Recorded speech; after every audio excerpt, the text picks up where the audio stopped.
दोस्तों नमस्कार। भरा नहीं है जो भावों से बहती, जिसमें रसधार नहीं, हृदय नहीं वह पत्थर है, जिसमें स्वदेश का प्यार नहीं। ये देखिए दोस्तों, डीजल नलकूप बोरिंग है और पंप हाउस बना हुआ है। और नज़दीक से दिखाते हैं, डिलीवरी पाइप प्लास्टिक की लगी हुई है, पीवीसी। ये देखिए दोस्तों, और ये जो इंजन में से गर्म पानी निकलता है इंजन को कूलिंग करने के लिए, ये पाइप लगी हुई है। और दोस्तों, ये खेतों की सुरक्षा के लिए, जो फसल की सुरक्षा उसके लिए कटीले तार लगे हुए हैं। चारों तरफ से बढ़िया से घेराव किया गया है। इधर से भी देख लीजिए ये। और ये देखिए दोस्तों, जानवरों को खिलाने के लिए बरसीम की फसल लगी हुई है, इसमें सरसों भी है, जिससे दोनों का कॉम्बिनेशन मिल करके उनको बढ़िया से पोषक तत्व मिल जाए। ये देखिए दोस्तों, इधर भी गेहूं की फसल लगी है। और जो आगे वाला खेत है वो प्रथम बार सिंचाई हो गई है उसकी। ये छिटकुआ विधि से जो है गेहूं की बुआई हुई है। दोस्तों, थोड़ा सा और आगे दिखा कर के पहले फसलों से परिचय कराते हैं, उसके बाद फिर आगे बात करते हैं।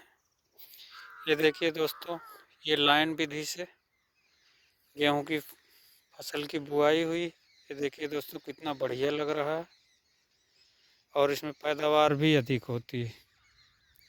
इसको दोस्तों बढ़िया से पहले खेत की तैयारी कर लेना चाहिए, भुरभुरी मिट्टी हो, उसके बाद सीड ड्रिलर से बुआई हो जाती है और इसकी पैदावार छिटकुआ विधि से थोड़ा सा ज़्यादा होती है।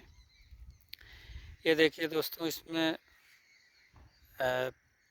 लहसुन लगा हुआ है, सब्जी की फसल है और ये भी लहसुन का ही है।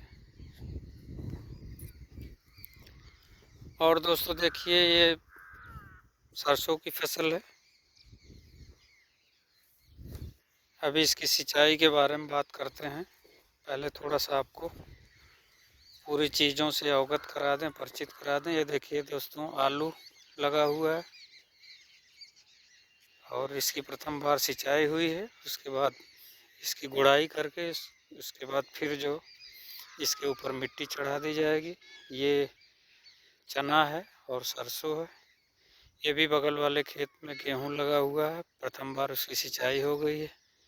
जैसा कि मेरे द्वारा आप लोगों को अन्य वीडियो में भी बताया जाता है कि गेहूं की प्रथम सिंचाई 21 दिन पर करना चाहिए। ये सही टाइम पे सिंचाई हुई है, इसका विकास बढ़िया होगा, ग्रोथ होगा। और ये सरसों देखिए दोस्तों, इसकी सिंचाई पहली सिंचाई 30 से 35 दिन पर करना चाहिए और अभी थोड़ा सा ये और बढ़ जाएगा तब इसकी सिंचाई होगी। कोई भी फसल है दोस्तों, जैसे गेहूं की फसल है, उसको लगाने से पहले आप उसका पहले मिट्टी का परीक्षण करा लेना चाहिए। मिट्टी का परीक्षण कराने से आपको पता हो जाता है कौन सा खनिज तत्व, पोषक तत्व इसमें कम है, कौन सा ज़्यादा है।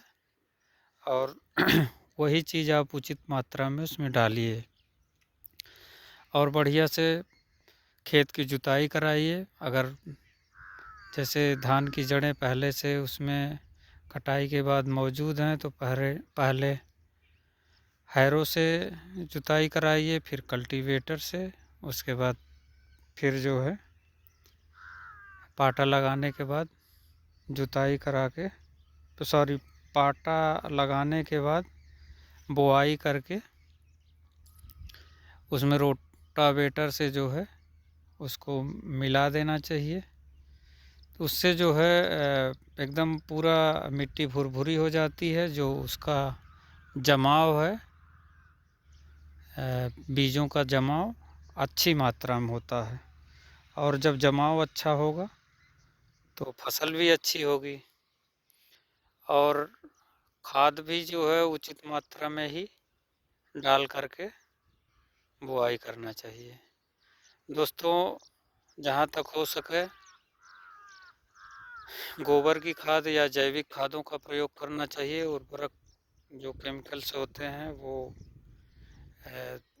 मानव शरीर के लिए या स्वास्थ्य के लिए नुकसानदायक होता है। तो जहाँ तक कोशिश रहे कि रासायनिक खादों का प्रयोग कम कीजिए। अब दोस्तों ये सरसों की बात करते हैं। सरसों में मुख्यतः जो है, वैसे तो एक सिंचाई में ही फसल पैदा हो जाती है, लेकिन कभी कभी दूसरी सिंचाई भी आवश्यक हो जाता है, तो आप उसके हिसाब से दूसरी सिंचाई भी कर सकते हैं। पहली सिंचाई 30 से 35 दिन पर और दूसरी सिंचाई करीब 50 दिन से ऊपर 55 दिन पे करना चाहिए। ठीक है दोस्तों। और दोस्तों जो भी फसल है उसमें खरपतवार का जो उचित प्रबंधन है उसको करना चाहिए। ऐसा नहीं है कि कुछ बड़े खरपतवार उसमें रह जाएं और आप उसको ध्यान दे करके निकलवा देना चाहिए समय से। जब बड़े हो जाते हैं तो उनको निकालने में और क्या नाम है वो नुकसान कहने का मतलब ज़्यादा कर देते हैं। इसलिए समय रहते आप उसको ध्यान दे करके निकलवा दीजिए। ये देखिए दोस्तों, जो ये मेड़ है इस पे